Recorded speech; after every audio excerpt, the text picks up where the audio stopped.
Navigating European Union Sustainability Regulations, Opportunities and Gaps for Fairtrade Producers and MSMEs.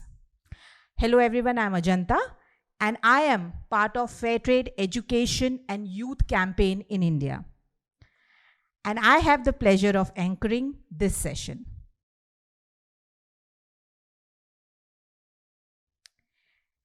We are joined today by a stellar lineup of speakers and panelists who will help us unpack the opportunities and the challenges presented by evolving European Union regulations and what they mean for the producers and MSME across our network. But before we get into discussion, let me introduce our moderator for the session, and I request her to join me on stage, Ms. Natasha Erika Jane, Advocacy Manager, Fairtrade Network of Asia and Pacific Producers. Ms. Erika is a development professional with expertise in Fairtrade standards, Flowcert certification, and organizational development, committed to empowering smallholder farmers and workers. She currently leads the advocacy program at NAPP, Fairtrade Network of Asia and Pacific Producers, supporting producer organization in shaping policies and securing fair market access. With extensive grassroots experience in farmer associations, women empowerment, and youth empowerment. She is also experienced in cooperative strengthening. She brings a people-centered, system-oriented approach to building inclusive and sustainable solutions. With that, I'm delighted to hand over this session to our moderator.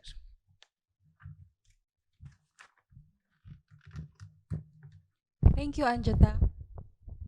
To our distinguished guests from the European Commission, to our members and partners of Fairtrade, and colleagues and friends who are here today, welcome and good morning. Before we commence, we wish to express our sincere gratitude to the ECFFPA for their invaluable co-funding of this event in partnership with Switch Asia and Global Gateway projects. The Fairtrade in India conference is instrumental in facilitating the participation of producers in high-level discussions aimed at addressing multifaceted challenges. This session is not only about regulation or policies. This is about the people that are getting impacted by the regulations and practices that businesses are doing. And this is also about the people who bring, or the farmers and workers who grow the food that we bring on our table, the entrepreneurs who bring innovation, the consumers who continue to look for healthy and free from exploitation products on the market, and of course with the policymakers who help us frame or create the framework where we do our business. As many of you are aware, the European Union sustainability regulations, such as what we mentioned earlier in the main plenary hall, that includes organic regulation, CSDDD, and EU deforestation, they are already shaping the global market. There's a lot of talk about it, even on the ground, even when we go to the field, there's a lot of inquiries of what is it for them. Why do we need this? And why we are doing this? These policies aim to promote responsible business conduct and environmental protection, but they also bring significant implications for producers, especially in the Global South, in Asia Pacific where we work, and here in India. For Fairtrade in India, these changes present both challenges and opportunities.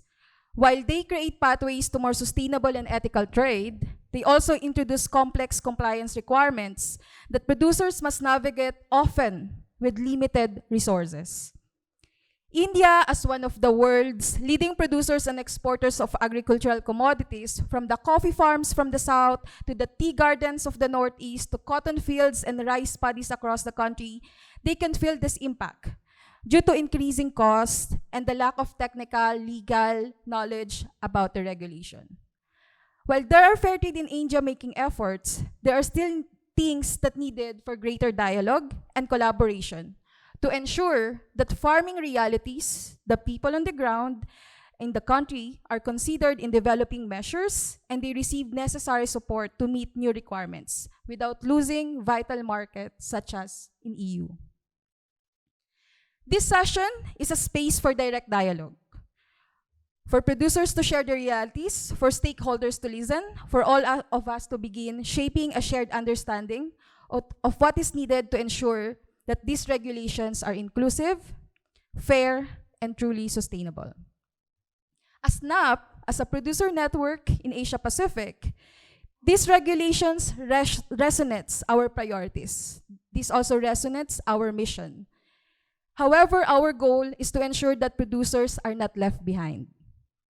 We want to take this opportunity to know how we can work together to strengthen our regional linkages, influence policy, and find the right technical and financial assistance that we needed, as what our producers, businesses, and partners have been mentioning in different platforms. So this session, we divided into two parts. The first part, we will have a very good speaker, and he will talk about, earlier he talked about the EU Trade India initiatives, but in this session, we will try to go into the details of that, and it will be an opportunity for us to also ask questions after his presentation. And the next part, we will have another session where we will go into the details of the three key legal topics, which includes CS-DDD, EU Organic Regulation, and EU Deforestation, where we were joined by four panelists from the business part, from the producer organization, and from the plantation. With that, and with this context, I am delighted to welcome our first speaker, Mr. Franck Viault, the Minister of Counsellor, Head of Cooperation Delegation of the European Union to India and Bhutan. Mr. Franck has worked on development cooperation-related matters to EC services for more than 30 years. Please join me in warmly welcoming Franck.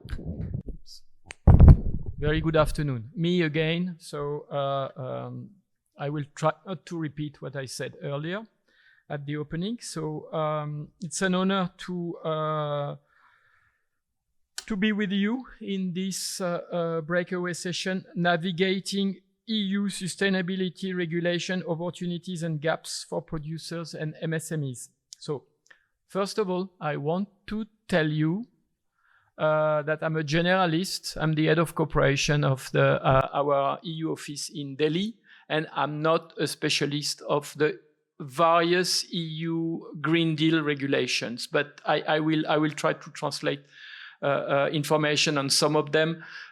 Some colleagues that are in Europe are more knowledgeable, and we have a bunch of colleagues in Brussels who are the experts on each legislation. So we are a bit in the same boat. So as those regulations and legislation are unfolding, we are slowly learning. What I've tried to do with some of my colleagues in Delhi and some colleagues at headquarters is to put you I'm not sure if it's the latest state of play, but I'm sharing with you this afternoon what are the legislation that once they are in place, some of them are in place, they are affecting your business or your operations if you are exporting to Europe.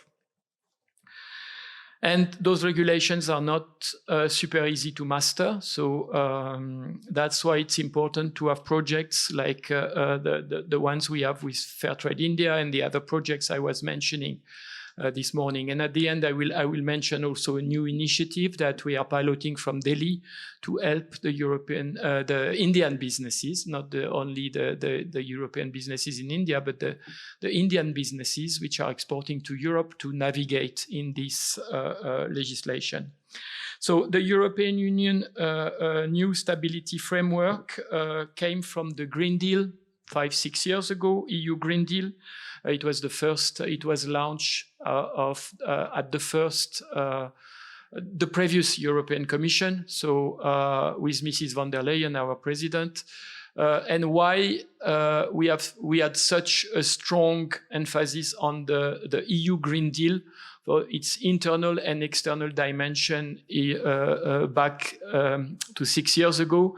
It's because when there were the European elections at that time, the young voters in the EU voted for the planet, for getting legislation that are more green, to bring more sustainability in everything we do. So this is all coming from that. There was an accelerator on the Green Deal. Then now also a year ago, the European voters have also asked for simplification, in particular for European SMEs, because if it's too heavy, too bureaucratic from European farmers, for European farmers as well, some European farmers are also not happy because those legislations are too heavy, too much of paperwork. So this is also taken into account. That's why you have now this they call omnibus package, and they are revising and simplifying the regulation. So we know that there is a global urgency in terms of climate, environment, biodiversity, and that's why we have these legislations which apply to the European market, but to the European countries, but they also apply outside, because it will not be fair to impose this legislation to the European producers and ignore what is produced on the other side of the world. And as I said this morning, some of you have started this work before those legislations were even invented. So you are the front runner, and you should capitalize on the experience that you have developed. So maybe we can move to the first slide. Yes. So I have put briefly and quickly the legislations where European regulations which are maybe important for you. There is one in the middle, the CBAM, which is almost every day in the press in India, but it's not really relevant here. But I will say a few words. So we have the deforestation regulation, and there are also some good news for India there. I will come back to it. There is the CS3D, Corporate Sustainability Due Diligence Directive. So yeah, I will say a few words. You have Corporate Sustainability Reporting Directive already in place. So carbon border adjustment mechanism, as I said this morning, it's much more for the highly polluting industries. So not really your business, but important to know. Then you have the eco-design for sustainable product regulation and digital product passports for those products. And then last but not least, we have the waste shipment regulation. What I have not developed here, because maybe some of you are more knowledgeable about it, and because it's not really in the package of new regulations, is about the organic, everything which is the regulations around organic products, which are important for some of you. And so I've not developed on this. And same for the sanitary and phytosanitary standards.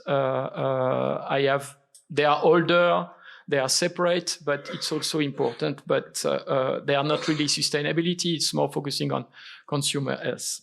So maybe we can move to the deforestation regulation. Okay. This regulation requires that coffee, cocoa, palm oils, soya, beef, rubber, timber entering Europe, I mean all the products made of these products, be proven deforestation free. This means every shipment must be backed by farm-level geolocation data and proof of legal compliance. It's a bit a game changer for farmers and cooperatives who may never have had to provide such digital evidence before. So it's a bit cumbersome, but if you are well organized, you can penetrate an important market. So as you have certainly noticed, the application of this regulation, the application date has been delayed by 1 year, with large operators and traders now needing to comply by the end of this year, so end of December. And micro and small enterprises, they have 6 more months, so it will be mid next year. The good news is that for India, back in May this year, the European Commission has published the country benchmarking to help fight deforestation worldwide. And there is a first benchmarking list focusing on 7 commodities, so a bit those I was mentioning. And there has been a risk classification done. And India is classified as low risk. You have other countries, I will not mention them, where I was posted before in Southeast Asia that are more high risk because the deforestation rate is high. We consider that in India, deforestation is controlled in a way. But it doesn't mean that there are not local issues in some states. But that's good news because sourcing from low-risk countries like India entails simplified due diligence obligations for operators and traders and the importers. So that's what I can share about the deforestation regulation. I don't want to enter into the details that, very honestly, I don't know. When you are talking about reference years, you are talking about many things. What I also want to mention is that the use of geolocation and satellite images is also important. For the South Asia region, it's not in my notes, but I remember that. We have a new program for partnering with the South Asian countries, including with India, with ISRO, for disaster risk reduction, but also monitoring forest cover. So we will have Copernicus data, which is free data from the European Union. So for some operators, it may be useful because we are going to work with the European Space Agency, and they will provide capacity building to a number of stakeholders in India for a number of work on disaster risk reduction, but also on monitoring the land cover. So there may be linkages there. So I stop there for the deforestation regulation. Maybe we move to the next one. Okay, the Corporate Sustainability Due Diligence Directive adopted in 2024, and that it's, I will come back, it's on the, when it's applicable, so it's not entirely new. It obliges large EU companies to identify, prevent, and mitigate human rights and environmental risk across their supply chains. For MSMEs outside Europe, this means new requirements will come in directly through buyer demands for proof of fair labor practices, environmental safeguards, and grievance mechanisms. So here again, if you are in the fair trade business, you are well placed because you have been applying those principles since quite some time. So the entry into force of the EU Corporate Sustainability Due Diligence Directive, the CS3D, has been delayed with the European Council giving final approval in April 25, so very recently, to a 1-year postponement. This means the directive transposition deadline is now July 27, so we have more time. And the first wave of companies will apply the rules starting in July 28. So on this, You have ample time. I mean, the Indian Chambers of Commerce or the Federation of European Businesses in India, I mean, EU and India businesses in India, they have time to analyze and to put in place the measures. This delay is part of what I said, the omnibus package, and aimed at simplifying sustainability legislation and reducing the regulatory burden on businesses, particularly the SMEs. So CS3D is coming, but more time to comply, and they're also working, I'm told, on simplification. So especially in terms of reports that need to go through your buyers. Maybe the next one. Okay, the Corporate Sustainability Reporting Directive already in motion with first reports which are due for this year. They massively expand the number of EU companies required to publish detailed sustainability disclosures. These firms will depend on accurate data from their suppliers, so including suppliers from India, including MSMEs in developing countries, like in India, covering everything from carbon emission to labor conditions. So that's the reporting, but I think on this should not be too complicated. I know it's paperwork, but maybe the next one. Okay. The eco-design for sustainable products regulation and digital product passports was adopted in 24 last year and is being rolling out in 26, so next year and the year after. It will require products such as textiles, furniture, and batteries, but not only, to carry a passport detailing their material composition, recyclability. Recyclability is more and more important, and environmental footprint. For MSMEs in these sectors, providing such product data will become a basic market entry condition. So we are more talking about processed products. Next one. Okay, I have put CBAM there, but maybe it's not so relevant because it's focusing on the highly polluting and carbon emitting industries, aluminium, cement, fertilizer, steel. Steel is a big issue in India, so I will put that aside. Next one. Waste shipment regulation. I think it's interesting because there are many industries, notably the textile sector in India. India is a big recipient of waste from Europe, the largest among the non-OECD countries. So the waste shipment regulation is, let me look at my notes.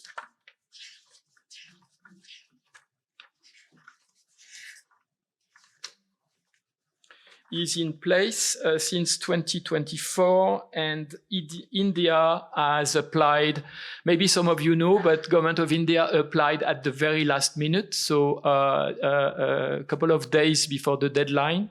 And I know that some industries, I mean textile companies in Panipat or other places were a bit nervous, but they did it. So India is ready to continue to receive waste from Europe. The regulation is more to protect the countries where this waste is sent. The countries outside the EU not to be flooded by dumped waste and waste that they cannot absorb because it happened in the past that a lot of this waste was just ending in landfills or in nature in some destination countries in Africa and elsewhere. So this is to protect, in a way, to protect India. And destination countries have to demonstrate proper management and both in terms of environment compliance and social compliance in managing the waste. So there is a bit of work for government of India to respond to a number of questions that the European Commission has sent for this. And in India, we are talking about large quantities of iron scrap, paper, carton boards, and also textile waste, I mentioned, which can be recycled efficiently in India, and sometimes more efficiently than in Europe, and that's why this waste is ending here. So I think I'm coming to the end. This is a bit what we have in terms of EU Green Deal legislation. So things are changing every month. We have some news, and these are not just abstract laws, but are concrete signals about where global trade is heading. At least those who are trading with Europe, those who are negotiating free trade agreements with Europe, for greater transparency, accountability, and sustainability.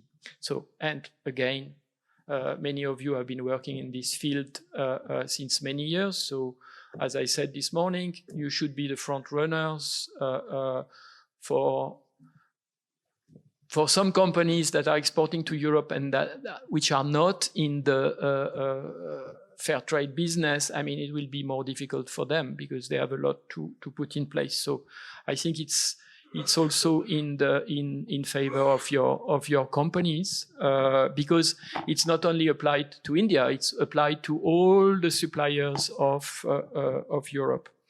Just to mention that because it's difficult to navigate in these legislations and regulations, including for me and for my team and for my colleagues, we have a EU-India Policy Dialogue Support Facility. It's called PDSF, Policy Dialogue Support Facility Project, managed from Delhi. And we have been talking to many in the past, and what we are putting in place is a project that is disseminating the info. We are organizing webinars or seminars on these regulations with the chambers of commerce and with the different sector stakeholders. Textile is an important area. For the time being, because of the changes in this simplification exercise, we have paused a little bit. For the time being, we had 3 webinars, seminars, 4, in which I participated to some of them. It was on the waste shipment regulation because there were a lot of questions in terms of implementation. And so, maybe this PDS, it will be interesting if you are interested by these legislations. Just go through the fair trade, and we will make sure that you are in the mailing list to participate to our dissemination events. But our idea is to work with the European Chamber, with the Indian Chambers of Commerce and Industry, in order to disseminate the proper info and be able to translate what it means and share good practices on each and every legislation. We do that with PDSF, and so not to leave you alone with your sometimes your European buyers or partners, but that's something we want to have in India for our EU and Indian businesses. Thank you.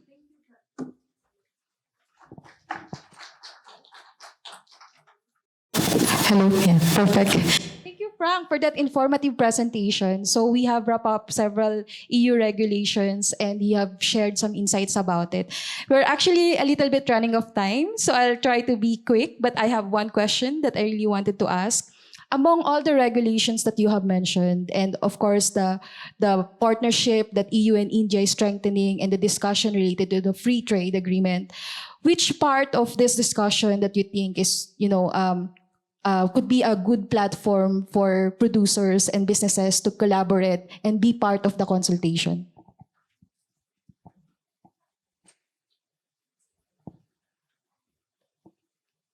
That's a tricky question, because as I said in the previous session, the key is information sharing is key, and connecting the dots between the different initiatives and between the different projects is also key. So all those who are working with Fairtrade India, that I would advise to go through Fairtrade, and Fairtrade will be connected either Fairtrade Asia Pacific or Fairtrade India. They could liaise with us in Delhi to be fully plugged and connected to our PDSF project that I was mentioning, that is exclusively working on EU regulation with the different chambers of commerce. So maybe it will be the easiest way. In terms of if your question is also on on the way to collaborate, but also you will see yourself what are the most important legislation for you and your business. But I'm sure you will hear from your buyers, because they will not buy from you if you are not compliant.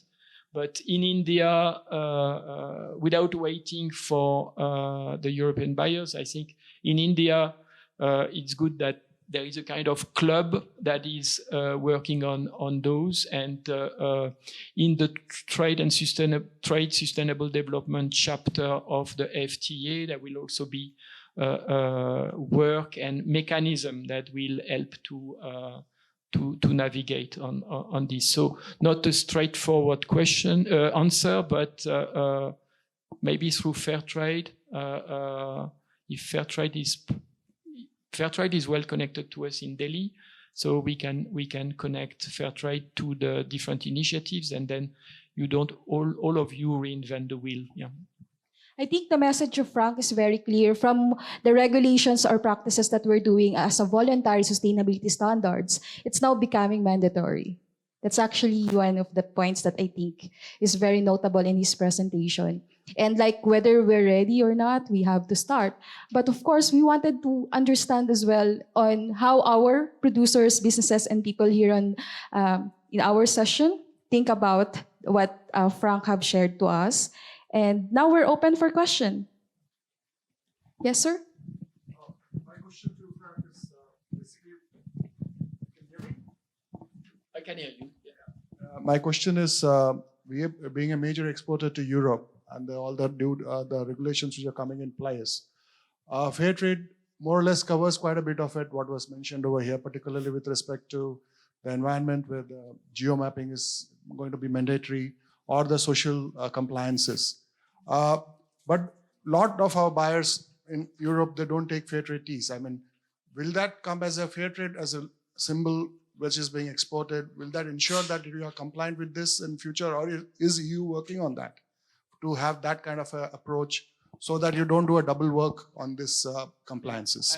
I think our Fairtrade colleagues working in Europe are more knowledgeable than me because of this. You know, you have this framework and direct work between Fairtrade Global and the European Commission, for instance.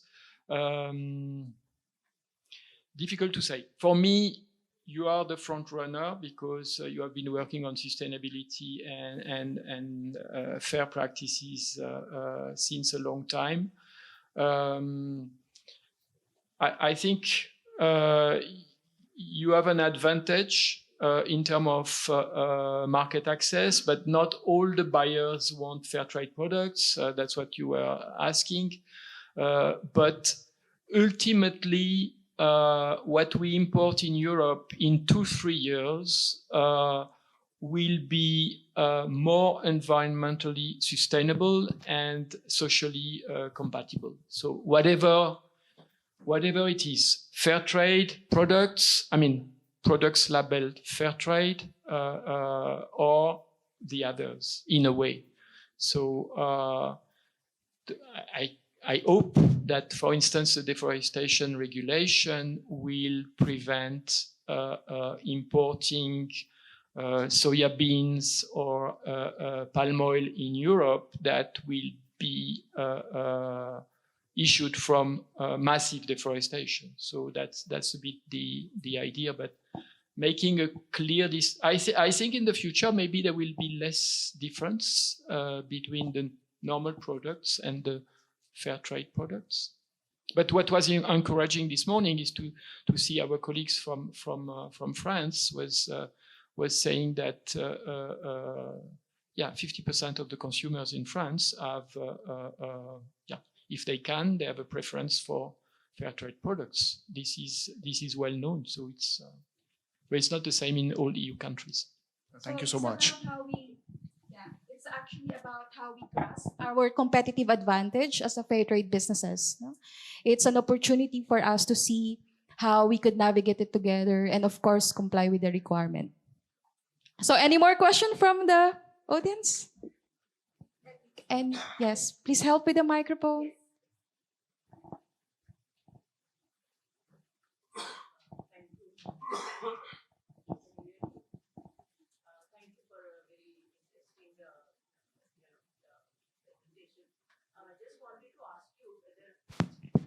Just wanted to ask you whether this applies mainly to imports of US to imports of Europe, or also the exports which are coming from Europe to other countries.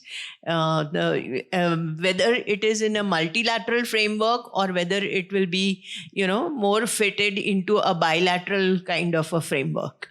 Yeah. Normally, the EU regulations are WTO compliant. So, and again, primarily those regulations apply to the European producers, to the European importers. So,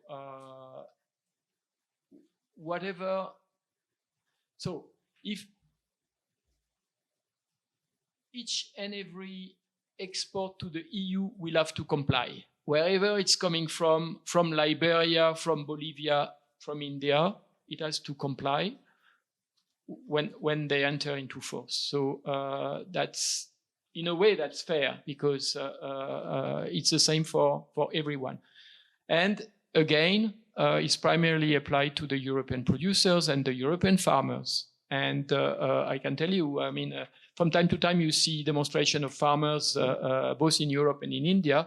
If it's too difficult for them, they are not happy, and sometimes they complain also on the heaviness of the regulations. That's why also they go to also some simplification.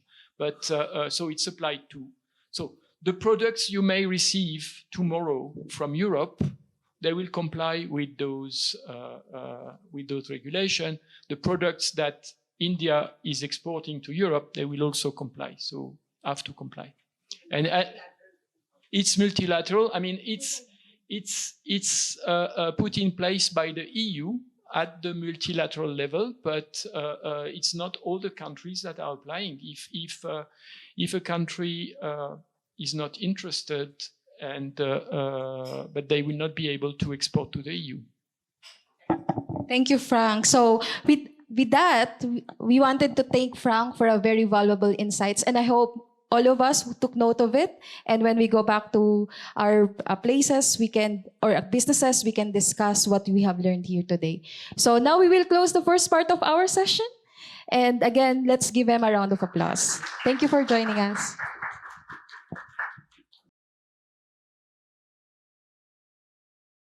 Now we will proceed to the next session.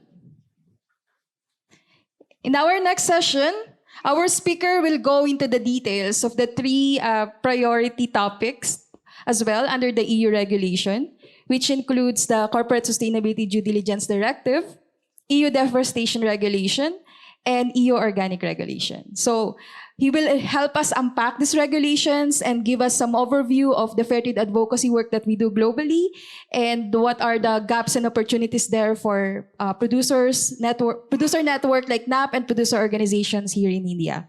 And of course, for businesses that we are with us today. So first, I'll introduce the people that will be part of the second session because there will be a presentation as well as some people who will be part of the panel. The first panel is Mr. Sathyanath Inchora, Managing Partner from Vedyaa Naturals. Mr. Inchora has a rich experience of over 3 decades across various levels of operations in agriculture, food, export, import, and organic agriculture. Over the years, he has headed entire operations, supply chain management, and international as well as domestic business development. Let's welcome Mr. Sathyanath Inchora on stage. Let's give him a round of applause. Next panel, we have Mr. Siaron Hegde, Director from Herihadlu Farmer Producer Company Limited. He is actively engaged in coffee industry as a director and member representative of the multiple coffee producer groups, working closely with farming communities to strengthen their presence in both domestic and international markets. Let us welcome Mr. Siaron on stage. Third panel, we have Mr. Ashish Mondal, Managing Director from Ploman Agro Private Limited. Mr. Mondal's major working experience of over 30 years include development of livelihoods for smallholders, through natural resources management, including sustainable agriculture, promotion of smallholder organization for agribusiness. Let's give a hand of applause to Mr. Ashish Mondal. Please come on stage. And our last panel member, Mr. Indranil Ghosh. He's the director of Chamong Group. Mr. Indranil is representing the tea plantation. He is a distinguished professional with extensive expertise in tea production and sustainability. His leadership in overseeing 14 tea estates of Darjeeling and 4 tea estates of Assam has been pivotal in promoting organic farming and sustainable practices. Let's welcome on stage Mr. Indranil Ghosh. With that, our 4 panel is complete.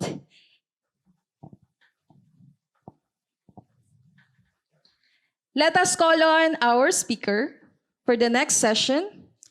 He is from Brussels, but he lives in Brussels now, but he's from Spain. And he is the managing director of Fairtrade Advocacy Office in Brussels, which is also a political partner of Fairtrade in terms of advocacy and fair trade and making trade fair. And he's leading the global efforts in terms of promoting EU trade policies on behalf of the fair trade movement. Let us welcome Mr. Jorge Conesa.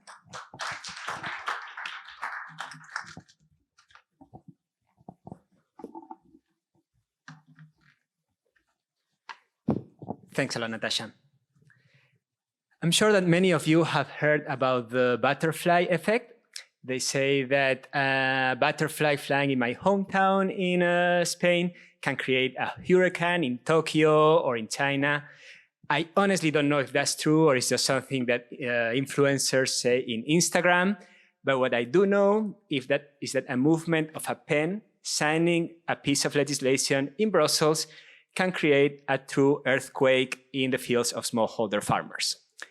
That's why I'm extremely happy that Fairtrade India and NAPP has invited me to present here, to dive a bit deeper into the 3 key pieces of legislation that Natasha mentioned, to throw some light over it. Just a brief introduction of my organization, the Fairtrade Advocacy Office. We are an independent organization based in Brussels. We are not part of Fairtrade International, let's say, structurally, but our objective is to make EU policies fairer, and obviously in that task, Fairtrade International is the main leader that you all know. Now, first, a disclaimer. In EU advocacy, you have to firstly be aware of the balance of power. And when the power on the other side of the agenda is lunchtime, you're always going to lose. We are very late, so I'm going to rush through my presentation a bit quicker than I would like to, but you will receive the presentation if you want it, and there's my email address. We can exchange more slowly when we have time. Please, slides.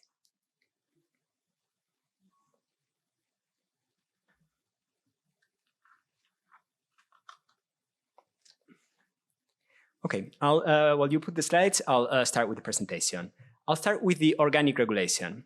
As you all know, the EU is a huge consumer of organic products. We're talking about 2.48 million of tons of organic products.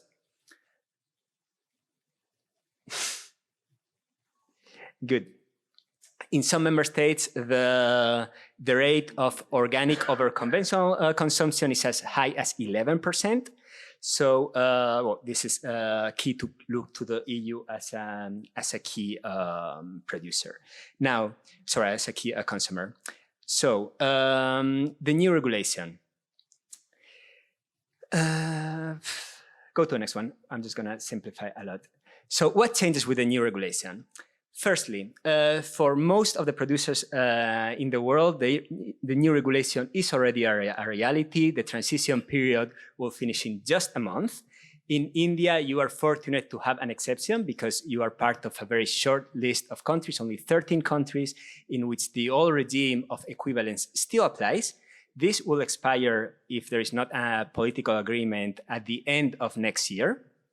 So let's hope that the equivalence regime will keep on working either through a bilateral agreement on that, either in the context of the EU-India trade agreement, but we have to advocate for the best scenario and prepare for the worst scenario.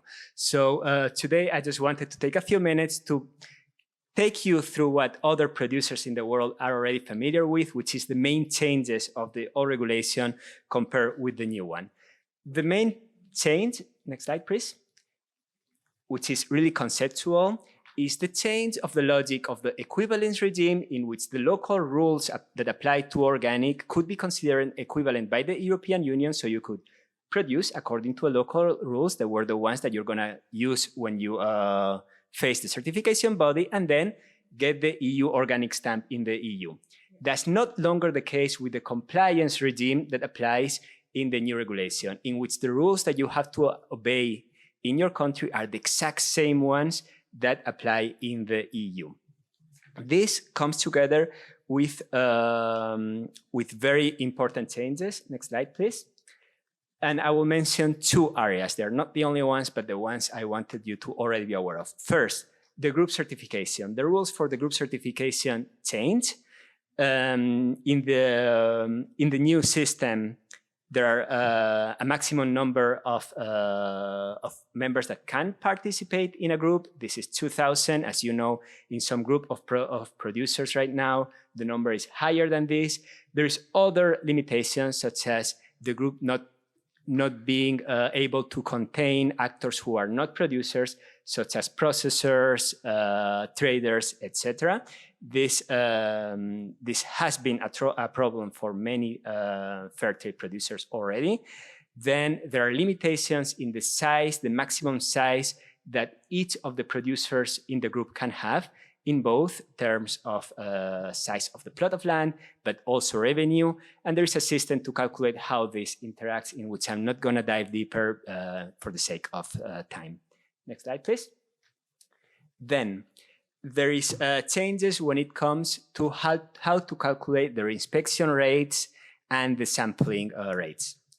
First, when it comes to reinspection, in the old system, which you all are used to, the number of producers that have to be reinspected is calculated through the square root approach. Well, in the new one, it's a percentage. That doesn't make a big difference for small groups, let's say a group of 100 producers, because the result is going to be the exact same one. But for large groups, and I have put here the example of a group of 2,000 producers, as you see in the numbers, we're talking about the difference from 45 members having to be respected to 100. This comes at a cost, and the cost means day and night for some producers.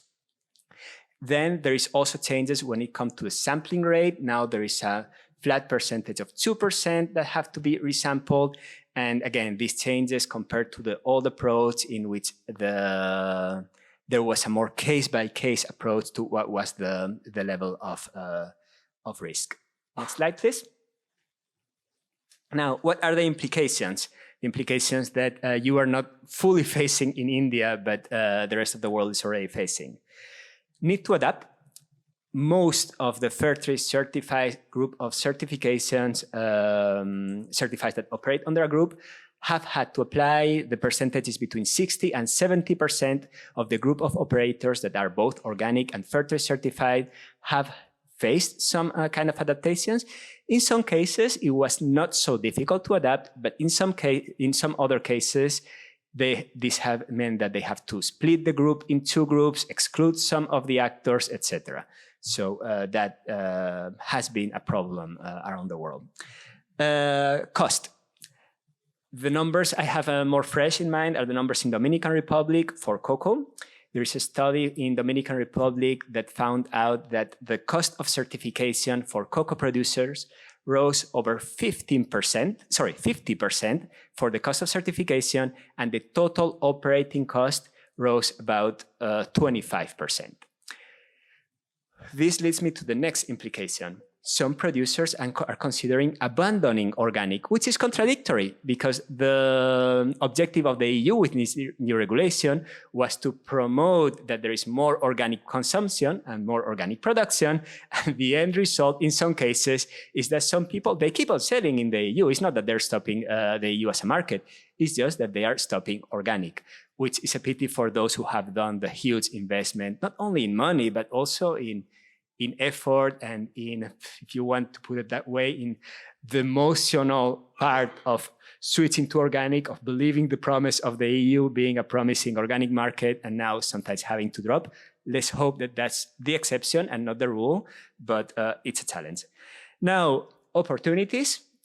This can also result in opportunities if the EU consumer indeed trusts more in the organic system, because let's be honest, in the old system, there has been allegation of fraud in some cases. So hopefully, if this is rewarded by the market, there can also be opportunities, at least for those who are able to adapt. That unfortunately is not everyone. So I'll leave it here and move to the views of our esteemed panelists on this topic. And the first question would be for Sathyanath. So I would like to know about in the case of regulations that imply so many changes at producer level, what kind of support can an exporter offer to producers in terms of technical assistance or any other way? How can you support a producer who has to face these challenges? Thank you for this. And basically, we all know that at the end of the day, there should be a market for the product. If there is no market, then there is no other value of sustainability or any other things in this entire supply chain. So as an exporter or a trader or a marketeer, I feel that the primary responsibility for making all these regulations perfect from the farmer group, actually it is belongs to us. Mm-hmm. So we have to insist, we have to make sure that they are absolutely compliant with the regulations, because we want to sell this product. Otherwise, there will not be any acceptability. So if we are in the supply chain as a friend runner, according to me, that the marketeers or trader or exporter should be giving a good amount of the cost involved in this particular implementation of regulations to the farmers. There is no doubt about that. That's what I feel practically possible. We cannot implement everything, okay, you have to give, you have to give. End of the day, we have to face the customers. So we should make sure that these all compliances are in place. For that, any money is required as a part of any earnings which we are getting from the exports has to be given to the farmer to make sure that they are implementing all these things. There is no other way, according to me. Thanks a lot. That's a great way to set the tone. Let me insist. So when it comes to, like, once you assume that there has to be support, how can it be shaped concretely? What could you give an example of something that you I have will done in give the an past? example. For example, if you take the EUDR regulations, if it is an organic segment, the geolocation mapping is already there in place. And in India, especially the apex body like APIDA already had a framework for that. Without the mapping, we are not supposed to get any organic certification for the farms. But if it is non-organic, for example, how do we going to do that? There is no system in place. There is no software-based portal is there to map or write all these farmers' geolocations. So we have to, according to me, the exporter has to create a separate section, separate people to identify these farms, make sure that it is absolutely mapped perfectly for not for the farmers, for us to make sure that we are buying from there. So we have to give a software facility if it is available, or we have to appoint a reputed consultant. There are a lot of fake consultants, but basically a reputed consultants who can authentically give these facilities. For that, money is payable, means according to me per kg or whatever we are getting, we have to provide little bit money for the sustainability purposes to make sure documented. Again, I'm telling you, that is only proof that we can give it to anybody. There should be a documentation. That documentation cost has to be involved in the total costing of a product. Thank you. Oof, the world would be quite different if all the exporters thought this way. I hope that someone listens. No other way. What is the other way? You can tell me any other solution, then I will be happiest to adapt that also. But according to me, nothing is free in this world. Somebody has to take money for this, and somebody has to be paying some portion from their entire system. Good. Thanks a lot. Now I move to Indranil. Perhaps I've been a bit negative with the organic, like if everything has cost and so on. My question is, if I decide that I had enough of Brussels and I want to buy a plot of land in India and start tea farming, would you recommend me, in spite of everything, to go for organic tea? And if the answer is yes, how would you convince me? Good afternoon. See, I represent a company which is world's largest organic tea producer cum exporter. We have been in organic system for last more than 30 years. Yes, we will recommend you to be organic and you compliant. See, I can speak about the tea specific. What will a EU buyer will ask from you? It is the traceability beyond the estate name, that is the lot number, batch level, mapping from smallholder to factory to packer, evidence that the green tea leaf wasn't sourced from encroached forests or records retained plus minus 5 years, which is also under the CSDDD pressure and EUDR spillover. Then another point which comes as the labor and welfare due diligence, then the organic biopesticides and agronomy controls, which is that the spraying registers, the spray logs, the PHE compliance, residue testing plans. In organic also, there are bioformulations which may have a part of residues, integrated pest management to show progressive reduction that's going into natural, that is the environmental harm. Then the GHG and energy water plan. Then you have got the packaging conformity, which is more important in tea, because declaration of recyclability, composition breakdown, recycle content certificates, these are the issues, and then the claim substantial files. Now, coming to the positive side, if you, why would we suggest? So it's a best opportunity for a fair trade organic producer group and MSME, because they will be tagged as the low risk supplier, number one.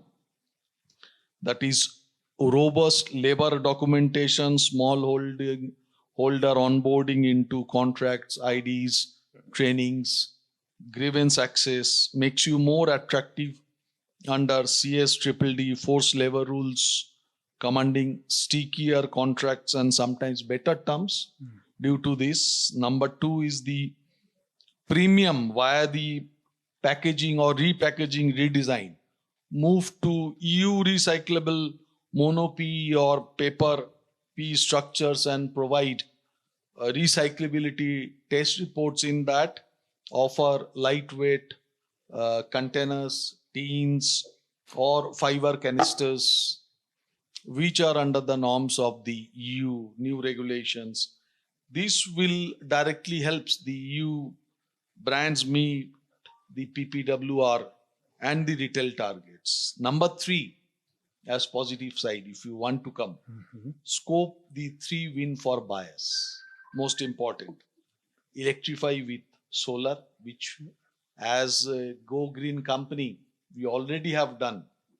And biomass steam upgrades, switch to high efficiency dryers, that is with gas, natural gas or the cooking gas, capture the energy data, publish the kg CO2, carbon neutral.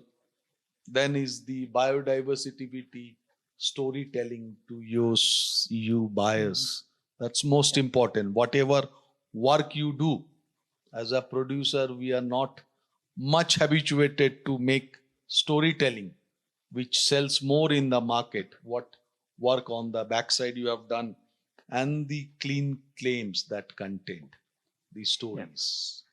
Yeah. That is the fair trade, verified impact metrics, living income progress, biopesticides reduction. These are the positive sides. Thanks a lot, Indranil. So I'll call my wife and tell her to start packing to come to grow organic tea. Good. Now over to Natasha for questions from the public. All right, thank you very much. That's so informative for all of us. Thank you for sharing all your insights and best practices. So now hello. Now the stage is open for Q&A from our public visitors. Any question you have for the first part of the presentation? Any boiling question about e-organic regulation? Yes? Would only request that work harder towards having the equivalence continued between EU and NPOP certification. So it's a call. So it's a call to extend the equivalence. Any more?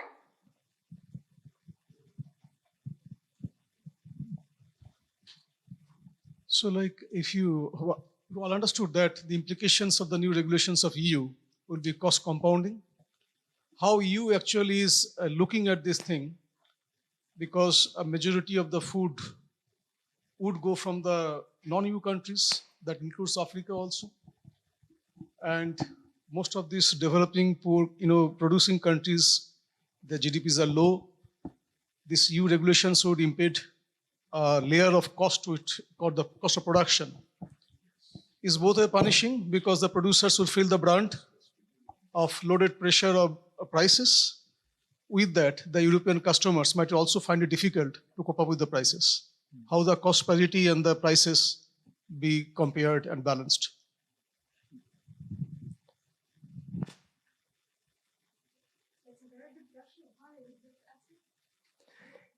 Well, I say a few words, but actually, if the panelists want to talk, I think Do you have any response to what he mentioned regarding cost of sustainable production?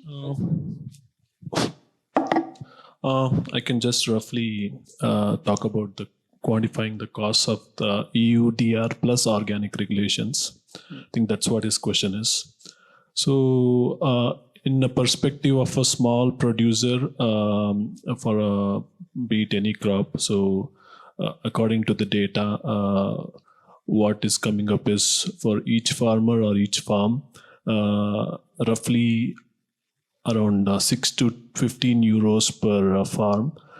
So if you take an average of around 2,000 farms, so around 30,000 euros for getting the geolocation. And plus, this is just for getting the mapping data. And suppose say we don't have a channel for a digital platform or anything. So that cost is going to add up. Plus the ICS in the sense the producer group maintenance cost. Plus, I think I just wrote down. That's only at the production side, right? Yes, this is just, I'm talking about the producer group, and still the processing and the Yes, not exporters yet. cost is not involved here. And along with it, training for the farmers and internal staff support for like daily wage or yearly salary for them for maintaining audits, which is the main cost, which comes up to at least $10,000 or 10,000 euros per year, because there are several external audits for each equivalency. So these are all the main costs which are involved, but the main question is who and how much of the costs are being bared by whom. Yeah, exactly. So that's the main part about this cost. Thank you very much. Yeah, I think it's very important for us to go into the details of those costing as we also navigate this regulation. But then again, of course, we needed, evidences, examples as well that we could post on to European Commission as we continue to advocate for a more fair transition that will not exclude producers who cannot meet that kind of requirement. Sorry, can I?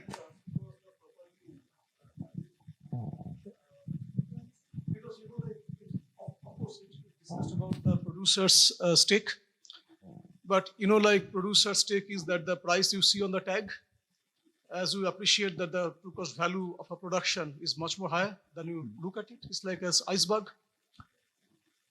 So no way like EU new regulations could avoid true cost accounting in its processes and could be well adhering to the subject, which is not. So that the dilution. Solution is that one way that we are producing with higher cost because of regulations, the market is blind to the true cost accounting and true cost of the true cost of the product, and they keep on paying at the old rates. So this disparity will never be staying back. I really wish someone from the panelists or you please address it, like how you can take it out, because I am an exporter, I am facing the brunt every day.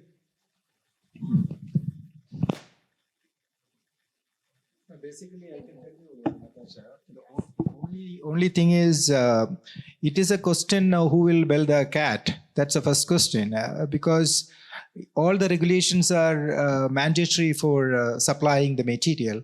But at the end of the day, the hitting is happening only the beginning of the supply chain, either the producer or the processor, where other stakeholders, for example, I can tell you even Fairtrade, even the certification bodies, they are not even ready to accept 0.1% cost reduction due to this EUDR regulations and other mandatory requirements, the cost, they are not ready.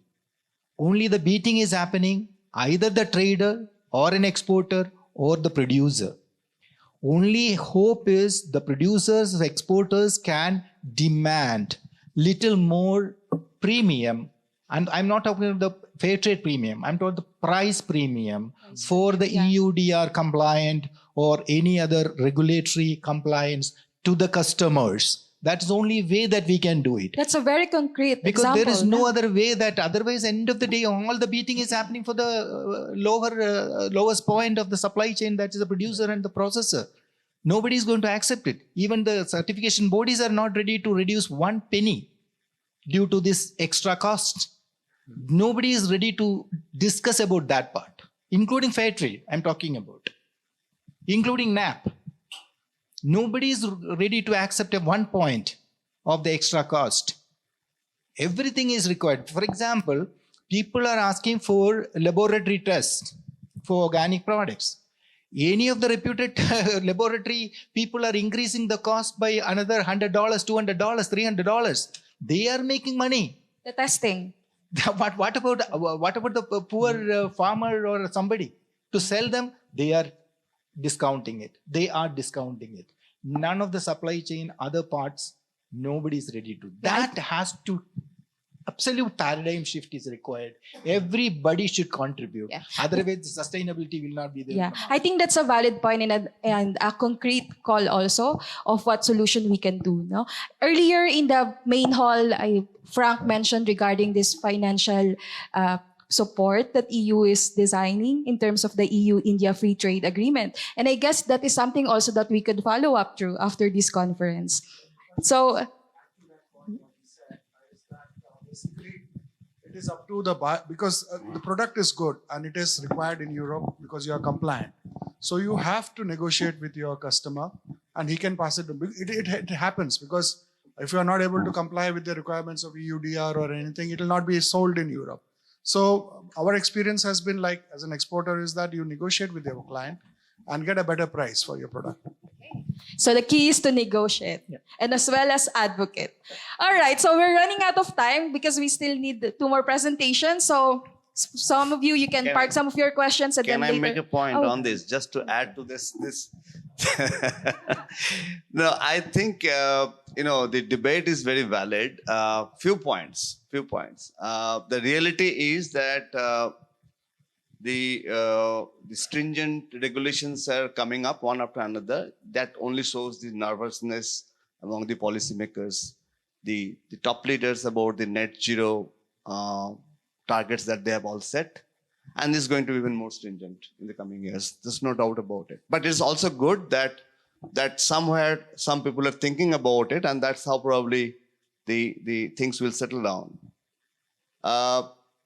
The fact is that the cost of a sustainable production, whether it's organic, with fair trade, etc., what Indranil just talked about, the specs about that commodity, it looks like, only made in the heaven and to be consumed in the paradise. That's the kind of specifications he just narrated.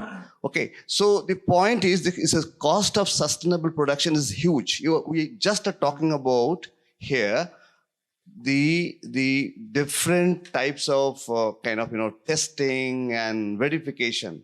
What about a sustainable production requires water security, soil quality, the trees around? What about that cost? There's a huge cost. Those costs are not even calculated, not even thought about.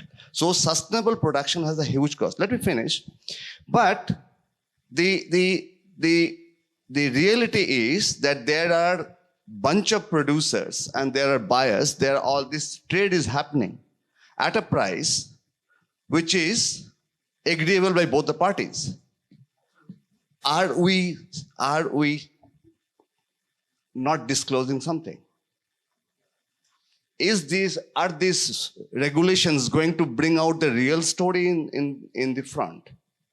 If that is the case, I am foreseeing a huge demand-supply issues in the coming years, and that will probably settle down the story. In the coming years. But the fact again, consumers require cheaper products, good quality products.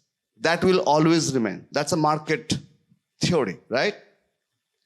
But we cannot produce because it is so much of costly things that we're doing. But one thing that my experience about this organic in last 1 decade or something, we are grossly missing the science here. We are solely dependent on human-based verification system, which is hugely costly. Everybody is trying to make a business out of it. We are not talking about satellite images. We are not talking about photographing images. We are not talking about identifying organic against an inorganic. Nothing. Those science is available. Why aren't we talking about that? Why aren't we spending money on R&D and doing those kind of research so that the identification of an organic farm with a non-organic farm is just a click of a mouse? Possible. I think that kind of technology is available. The thermal sensitive satellite images are possible nowadays. You can do it. And we have it. So if we just work on those technologies and make it simple, and with some ground truthing with verification system, things will be cheaper. Okay. Thank you very much for that valid point. Actually, our next topic is related to deforestation, which is linked also to what you have said. Maybe we can unpack that regulation and we can hear more insights from the panelists and also from our participants. Okay, while you find it out, I'll do it a cappella. So, deforestation regulation. Basically, in a nutshell, it prohibits to place or export. So, answering the please. Let's keep on going in the lunch break. Good. So, in a nutshell, it prohibits to both place in the EU products that have caused deforestation according to the EU definition of deforestation, but also export. So, it does cover EU exporters selling products. Now, yep. There we go. Next one, please. Good. Now, the key thing to, I want to stress it, I know that most of you already know it, but the cutoff date, regardless of what happens with delay, not delay, the cutoff date is always going to be the same one, is December 2020. That's the date to which you're looking on whether there has been deforestation or not. Now, what does this product have to do in order to prove that there's no deforestation? First, comply with applicable legislation. We'll go into it later. And second, the seller has to fill in this famous due diligence statement. Next slide, please. Important, who is the bearer of the obligation? Theoretically, all the obligation is in the EU operator. You are not engaging directly with the EU legislator or with the EU implementing authorities. However, as you know by now very well, that does mean that this EU operator is going to ask things from you. So no matter if the actual burden is supposed to be in the operator or in the producer, as you're saying very well, it always ends up in the one who is in the weakest position in the supply chain, which tend to be the producer and then the exporter. Next slide, please. By when? You know the deadlines, you have to do it by now, basically. Next slide. Good. So how do you comply? You're going to require the EU bearer of obligation is going to require the geolocation coordinates and the proof that there is no deforestation according to a given data set like Sathyanath and so on. I'm also going to dive a bit deeper into it. And then the proof of legality. That's very important because obviously you all obey by local rules because, well, you don't want to be in your local jail or be in trouble with your local authorities. But then the EU operator is going to require proof that you are in compliance with local rules. So that means that having the legal paperwork tidy and in order is more important than it has been ever before because not only your local legislator could ask for those papers, but also the buyer. Now, on the risk and low risk, I want to nuance a bit the good news that we heard from Franck before. It's true that India is a low-risk country. That is an advantage from the point of view of selling your products because it makes life easier for your buyer. But from your perspective as a producer, you basically have to do the exact same thing, whether it is high risk or low risk. In high risk or low risk, you still have to do the exact same geolocation, the exact same satellite, and so on. So from a producer perspective, it is really not less of a burden to be in a low risk. However, it could be marketing opportunities because hopefully the buyers are going to be more interested in a low risk country. Next slide, please. Now, what does it mean in the practice for Indian or NAPP producers? First, map your plots. You are basically already doing it or have already done it. If not, today's the day. Don't wait for next week. Map your plots. That's urgent. Second, generally speaking, submit the data to Sathyanath via Fairtrade. I say generally speaking because many of you know already, or otherwise you have heard from your neighbors, that there is different data sets that you can use. There is all the way from the global forest mapping tool. There is an Indian local tool by the Indian Space Research Organization. There are many different tools that you can use to enter that geolocation. And many of them are valid. And depending on what is the characteristics of your business, of your farm, one might be a better option than the other. Now, generally speaking, for those who are Fairtrade certified, we have the advantage of having really a plan A. Plan A is intelligence via Fairtrade. There is already a methodology, it's clear, you just go for the plan A. However, it might be useful for some of you to keep in mind, so to avoid confusion, if your neighbors talk about, well, we're not using intelligence, we're using this other tool. Yes, that's totally possible, it exists, it might be even a better option, but in most cases, plan A should be intelligence because it's the most clear avenue. And third, keep the proof of this legality criterion, which I take it, and I know there might be questions, is not exactly clear, okay, what paperwork, like what do I have to prove according to local, is it everything? That's a challenge to know exactly what paperwork to keep, because the paperwork that some clients might ask for is different than the ones that others do. But in any case, the more strong you are in keeping that paperwork, the better place you're going to be if there are questions. Next slide, please. I was talking about what producers can do. Now, what public institutions can do. First, I'm going to look to India. What can the Indian government do to produce supporters? First, you can the Indian government can gather and publish information on reference data so that EU operators have it a bit easier to know where there is risk of deforestation, where is no risk of deforestation. Second, it's very interesting to clarify the legality criteria framework. This is something that some governments are doing. My personal experience, I've been in touch lately a lot with the Peruvian government, and it has been very useful for them to say, okay, the documents that the majority of buyers are going to ask is this, this, and that. The name in the local framework is Form A.705, and that's what you have to offer when the buyer says, I want something about child labor. So that kind of equivalence framework is useful because it's going to simplify the life of everyone. It's going to simplify that everyone speaks the same language, because when the EU buyer comes, they're asking for something that might have different names in the EU and in India. So that's something that the Indian government can clarify, and it has been a good experience in some other cases. And then this is an example, multi-stakeholder platforms where different actors talk to each other. That's something that indeed helps a lot, and hopefully governments can help facilitating. Next slide, please. Now, what can the EU do? So what are the Fairtrade Advocacy Office priorities when we engage with the EU? Firstly, develop partnership with producer countries. The EU legislation on deforestation says that it is mandatory that the Commission shall put in place partnership with producer countries to support compliance.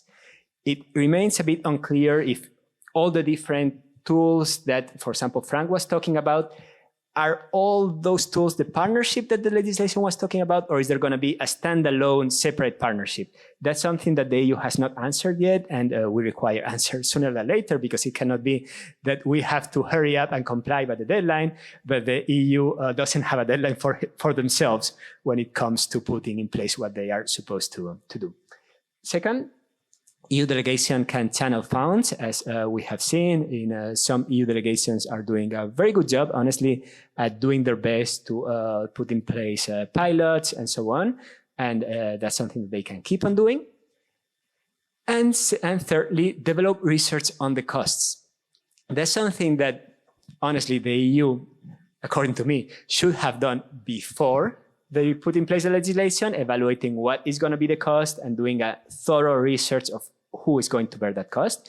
It was not done in time, but it is still valid to develop that research now.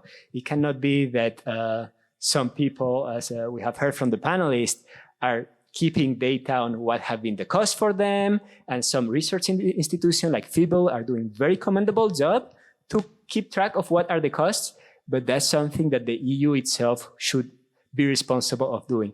They should do it because that's what's then going to instruct where to put the money for those partnerships, and is what is going to instruct future legislatory developments, such as an evaluation of the regulation or other pieces of legislation. The EU has to keep track of who is bearing the cost. So keep it here now, and because the questions I were going to ask to panelists have already been more or less answered. I'm giving the floor directly to Natasha to ask to the public. Let's have 5 more minutes for Q&A so that we could get questions from the public regarding EU deforestation. Thank you so much. I think that at the center of this debate, there are 3 main issues. One is affordability. Second is health. And third one is inequalities. Basically, even if somebody produces with all these standards being met, etc., who is going to be able to buy those products? It will be basically either exporters who care for health or upper income brackets of the society who can afford these products. If you go to the market at present, and if you see those organic products and non-organic products, there is a lot of difference between the prices, etc. I don't know how many of us can, Indians can buy organic products or those products which meet the standards. Basically, I see that unless we are very, very, we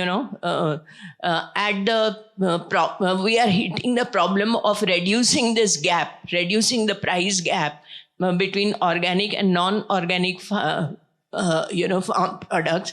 I see some kind of segmentation of consumers where, upper income group may be able to consume these products and, attend to their health, whereas a vast majority still may not be able to consume those products. Thank you. Let's hear a response from other panelists first. They might have some response, or do you want to respond to what she said? Okay. Okay.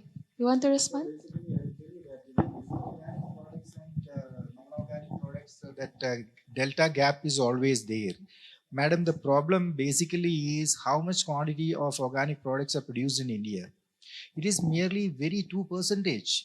So the entire 98% is happening on an organic product. So the comparing with a lion share with a small marginal or a small portion of organic, it is not justified, first of all, because somebody wants to do organic. If they ask them, or if they go reality in costing, definitely there will be a gap.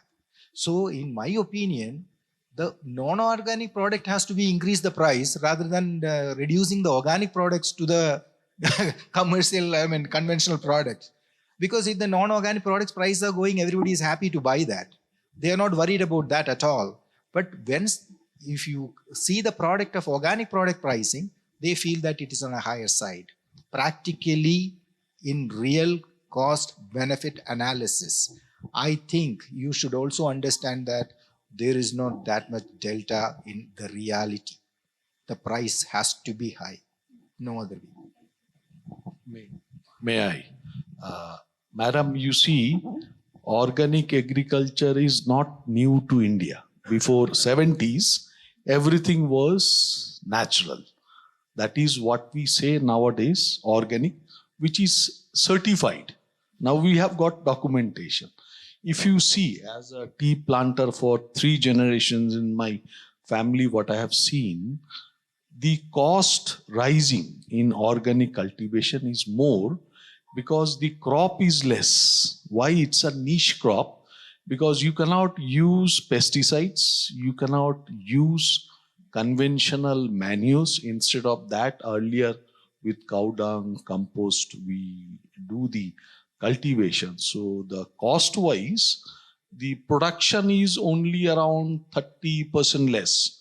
But that's also after, say, 15, 16, 20 years of organic cultivation, you come back to the conventional yield in tea, what we see. And if you see the price tag in India, it's a niche product as organic, marketed only in hyper stores. It not much as big or as much difference between a conventional and an organic. It's people are, you say, higher family, but middle class is also nowadays buying. We don't do retail, but my teas goes to Tata and HUL. They are buying our teas due to only that organic teas will lower down their 80% conventional teas MRL level. That's there. Yes, in Europe and other places, organic is all about the livelihood of normal people, the conscious people. Thank you. With that, one more question. I go with him in the next. Well, I don't really have a question, but some things to be added to all overall discussions that had happened over here. I represent a leading textile standard being followed in the textile industry, the Global Organic Textile Standard, the GOTS. Coming to the first discussion, we had a very nice discussion about the geo mapping and everything. Let me update you from the GOTS end. We have conducted one pilot project in Uzbekistan 2 years back, 1.5 years back. It was about the geo mapping of the textile, the cotton farms. And the same project was implemented in India, in Gujarat and Maharashtra. And it gives a beautiful accuracy of around 90 to 97% about mapping of the details and everything. I don't know much about the technicalities, but whatever Mondal sir has said, you can identify whether it is organic or conventional and everything. So the project is already been implemented. If anyone needs some more information about that, can approach me, reach me. Second, ma'am, coming to your point, and what we had a discussion about the manufacturing of the sustainable products, I can talk of the textile industry. India is the world's largest supplier of sustainable products in the global market. Come to South Asia, this India, Pakistan, Sri Lanka, Bangladesh are the top 4 countries who supply the sustainable products. But are we the largest consumers of the sustainable products? In all these countries, the answer is big no. And the reason, I think, the most reason I always voice out on such platforms is we lack in the consumer awareness. There is zero, we talk of technicalities, we talk of compliances, regulations at every platforms, but on any of the platform, we never talk about the consumer awareness that will really reach out these concepts to our consumers, because our people are equally important. That we care for the Europeans or the US people. The same product should be used by, the safe product should be used by our people also. But because of the lack of awareness, I think we are not having in our country. Thank you for that valid point. I think that's one of the things that we also have to talk in the next platform. But this session is also a chance for us to share our ideas, insights, and experiences. And we will keep in touch with you after this session. Maybe some of our producers would be interested to tap your technology. Thank you.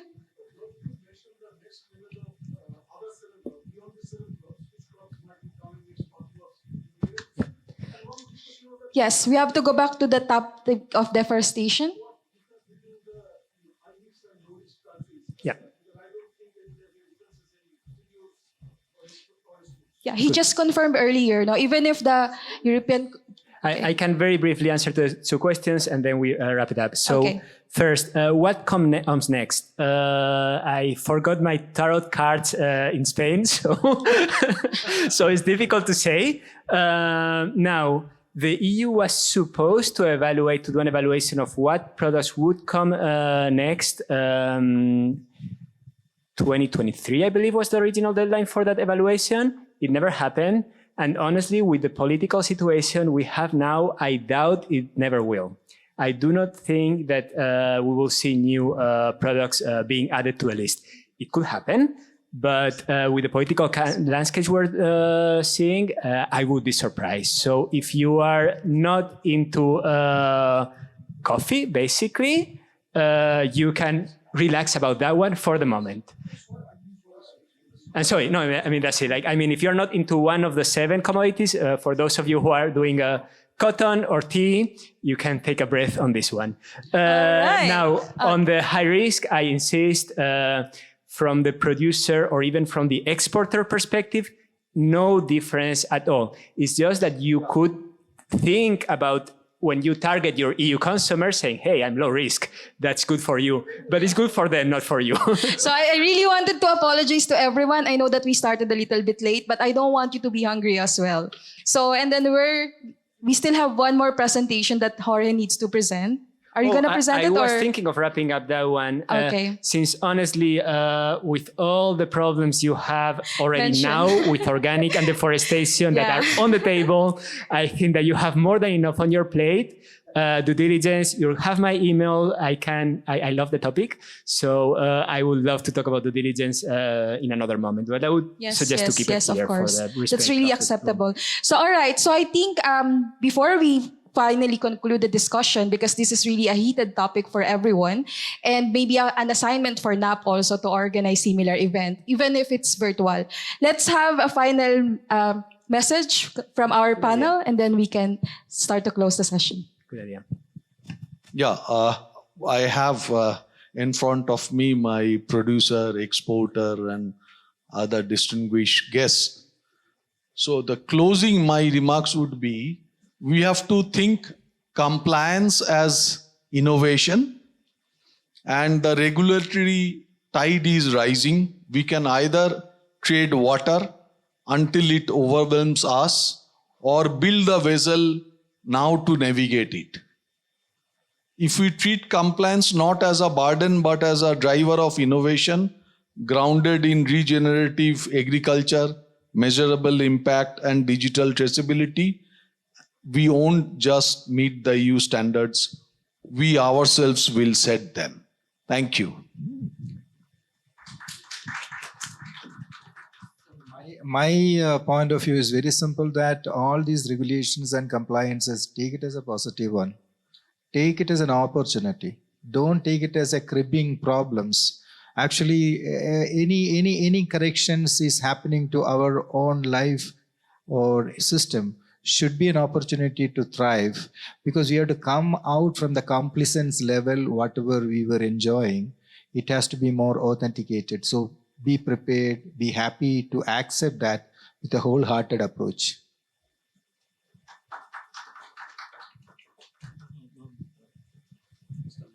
Yep. So I think whatever they're going forward, it should be a producer-centric policies to protect producers.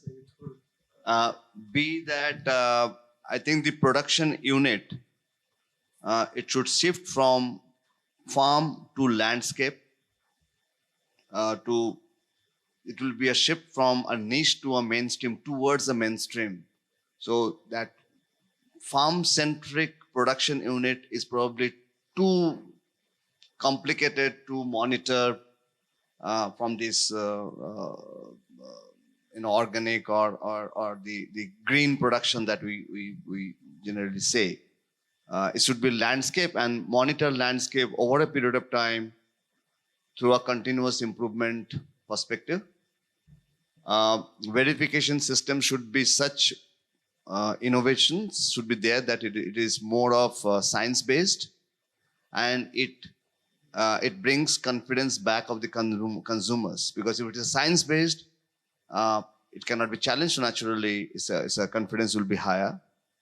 And for a niche product like organic, I mean, it is neither going to solve the consumer's problem, the producer's problem, not the environmental problem. So it has to move towards mainstream. Then only we'll be able to solve a bigger problem. Otherwise, niche is always will remain as a niche, and then it will be nowhere.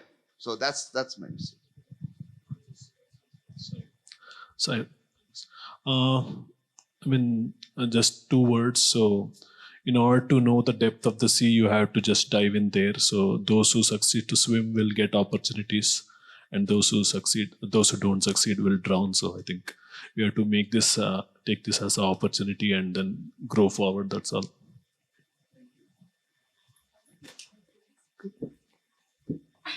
Thanks a lot to all the panelists. Thanks to all the public. It's been an excellent discussion. And yeah, I think that a lot of the conclusions we have got today can apply also to the rest of the sessions that we're going to talk throughout the rest of the conference. So I hope that we're going to be able to tie these conclusions to all the rest of the topics in the agenda. All right. Thank you very much, Jorge, for that very well-informed presentation. And thank you to all the panelists for sharing your insights, your experiences, and the possible solutions that you are practicing and that we could also propose to be improved or be part of the ongoing discussion of simplification of the EU regulation.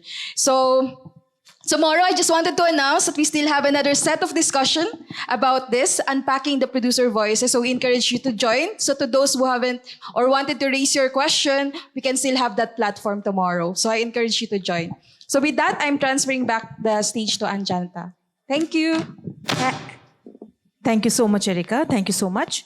And Jorge has already thanked everybody, but on behalf of organizers and all, I would first thank all the panelists and speakers for this excellent session. And thank you all audience for being here, having patience and listening to it and also enjoying the conversation. As a token of gratitude to our speakers, may I now invite Blaze. Can you just look for Blaze? He's gone out? Okay. If somebody can help me. Veronica, can you please come on stage? Yes. We need to honor all our speakers. If you can, okay, please come. If we can all stand. So, come. Yes. I'll announce the name and you can come forward. Yeah.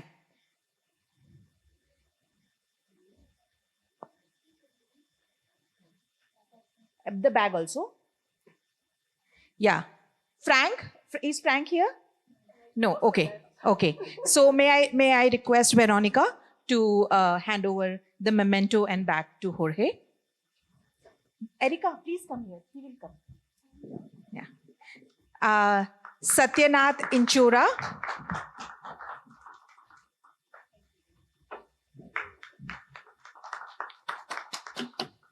Indranil Ghosh.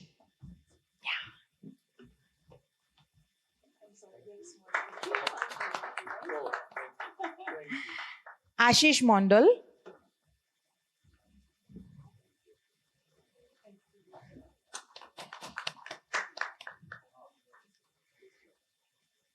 Siddharth Hegde.